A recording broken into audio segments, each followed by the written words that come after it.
Hi అండి. అందరికీ నమస్కారం. అందరూ ఎలా ఉన్నారు?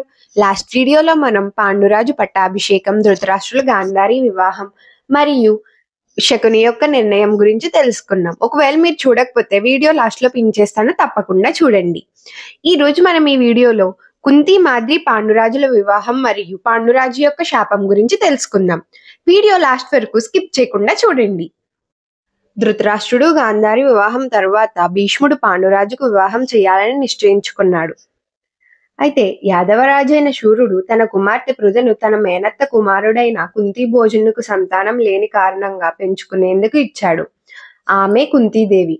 ఒకరోజు కుంతిభోజుని ఇంటికి దుర్వాసుడు వచ్చి కొంతకాలం అతని ఇంట ఉండి పూజలు చేసుకుంటానని అన్నాడు.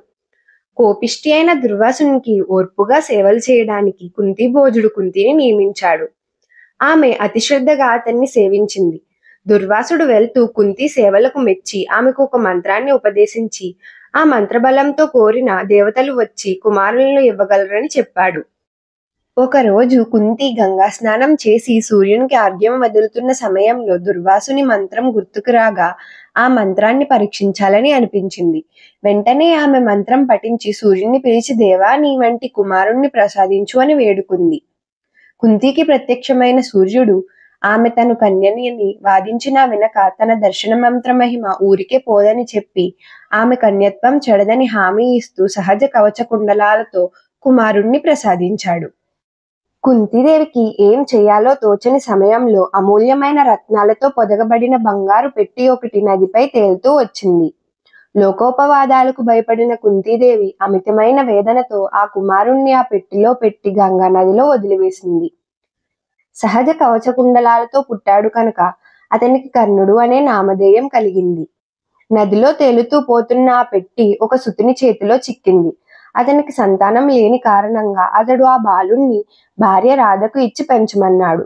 బంగారు మణులతో దొరికినందువలన అతనికి పశుషేనుడు అని పేరు పెట్టి పెంచుకుంటున్నారు. ఇంతకీ ఆ బాలుడు ఎవరో కాదు, మహాభారతంలోనే మహాయోధుడైన అంగరాజు కర్ణుడు. ఆ తరువాత కుంతిభోజుడు తన కుమార్తె కుంతికి స్వయంవరం ప్రకటించాడు. స్వయంవరంలో కుంతి పాండురాజును వరించింది. వారిద్దరికీ వివాహం అయ్యింది. ఆ తరువాత పాండురాజు భీష్ముని అనుమతితో మద్రరాజు కుమార్తె మాద్రిని వివాహం చేసుకున్నాడు. వివాహం తర్వాత పాండురాజు దిగ్విజయ యాత్ర చేసి 4 దిశల్లో ఉన్న రాజులను కురు సామ్రాజ్యానికి సామంతులను చేశాడు. పాండురాజు 100 అశ్వమేధ యాగాలు చేశాడు.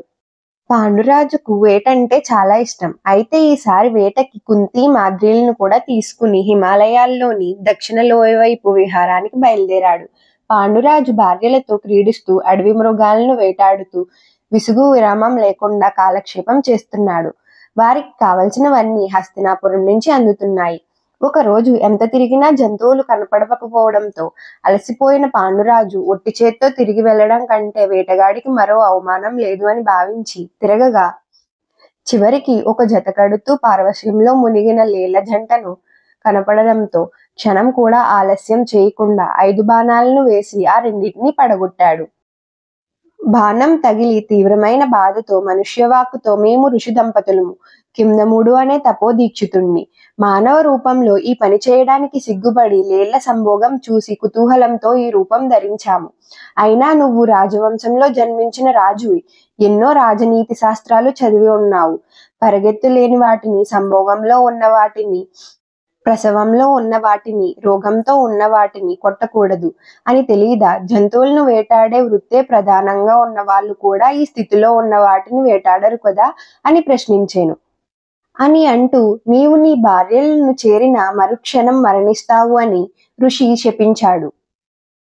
ఆ శాపం విన్న పాండురాజు దుఃఖించి తన దగ్గర ఉన్నవన్నీ దానం చేసి భార్యలను చూసి మీరు కూడా హస్తినాపురం వెళ్ళండి అన్నాడు.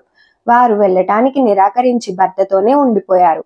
పాండురాజు ఉత్తర దిక్కుగా ప్రయాణం చేసి ఆశ్రమం నిర్మించుకుని తపస్సు చేసుకోవడం మొదలుపెట్టాడు. ఒకరోజు మునులందరూ బ్రహ్మలోకానికి ప్రయాణం కావడం చూసి పాండురాజు కూడా వారితో బయలుదేరాడు. ఋషులు వారిని చూసి ఇవి దేవ మార్గాలు, వీటి వెంట మీరు రాలేరు అన్నారు. పుత్రులు లేరు కనుక తను వెళ్ళడానికి తగినవాడు కాదని పాండురాజు గ్రహించి మునులతో ఆ విషయం అన్నాడు. వారు దివ్య దృష్టితో చూసి పాండురాజా, నీకు సంతాన యోగం ఉన్నది, సంతానం కోసం ప్రయత్నించు అని చెప్పారు. పాండురాజు తనలో పురుషునికి ఈ లోకంలో దేవరుణం, ఋషి రుణం, పితృరుణం, మానుష్య రుణం ఉంటాయి. ఈ రుణాలు తీర్చకపోతే పుణ్యలోకాలు ఉండవు. యజ్ఞముల వలన దేవరుణం, వేదాధ్యయనం వలన ఋషి రుణం, దయాగుణంతో మానుష్య రుణం తీర్చుకున్నాను. కుమారులు లేనందున పితృరుణం తీరదు. శాపం వలన పుత్రుల యోగం లేదు కదా అని చింతించాడు. కుంతీదేవిని పిలిచి సంతానం లేకుండా జీవించడం కంటే మరణించడం మేలు. పాండురాజు కుంతీదేవితో ఇలా అంటాడు. కుంతి, నాకు ధర్మ మార్గంలో కుమారులను కని ఇవ్వవా అని అడిగాడు.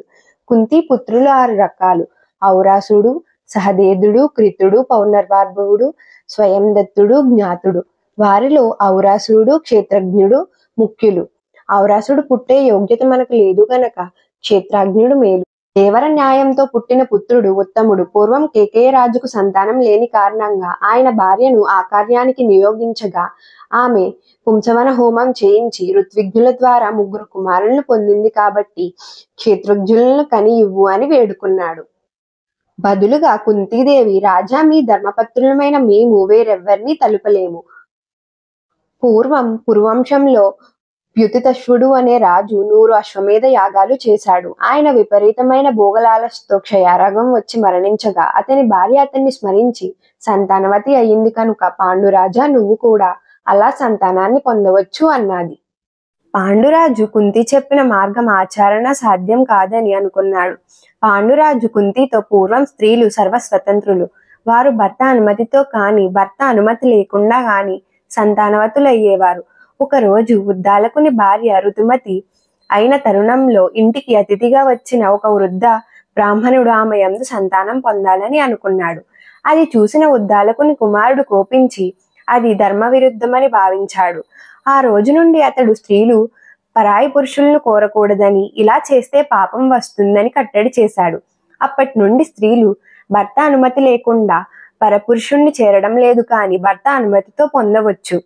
కల్మషపాదుడు తన భార్య దమయంతిని దేవర న్యాయం ప్రకారం సంతానాన్ని ఇవ్వమని నియోగించగా ఆమె వశిష్ఠుని వలన అస్మకుడు అనే కుమారుణ్ణి పొందింది. అలాగే నీవు కూడా దేవర న్యాయంతో నాకు పుత్రుల్ని పొంది ఇవ్వు, నీకు చేతులెత్తి నమస్కరిస్తున్నాను అని దీనంగా వేడుకున్నాడు. చూశారు కదండి కుంతీదేవి యొక్క వరం, పాండురాజు శాపం మరియు పాండురాజు అడిగిన కోరిక. నెక్స్ట్ వీడియోలో కుంతీదేవి పాండురాజు అడిగిన కోరికను తీర్చిందా మరియు పాండవులు కౌరవుల జననం గురించి తెలుసుకుందాం. ఇక మరిన్ని మహాభారత మరియు సనాతన ధర్మ వీడియోల కోసం మా ఛానల్ను సబ్స్క్రైబ్ చేసుకోండి. పక్కనే ఉన్న బెల్ ఐకాన్ క్లిక్ చేసి ప్రతి వీడియోకి నోటిఫికేషన్ పొందండి. జై శ్రీరామ్.